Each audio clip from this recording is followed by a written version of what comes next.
How to fix Steam won't log in with correct password. If you find this video helpful, drop a like and subscribe. It's very simple to go ahead and do this. Firstly, what you want to do is right click the Steam icon in your taskbar whenever you have it open, and then what you want to do is select exit. And if you can't do that, then go ahead and type in Task Manager like so, then go to Details, navigate down over to S, and when you find S, you're going to see Steam.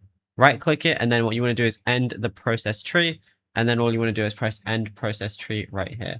Next thing you want to do is flush the system network. So what we're going to go ahead and do is go ahead and type in CMD and then run it as administrator like so.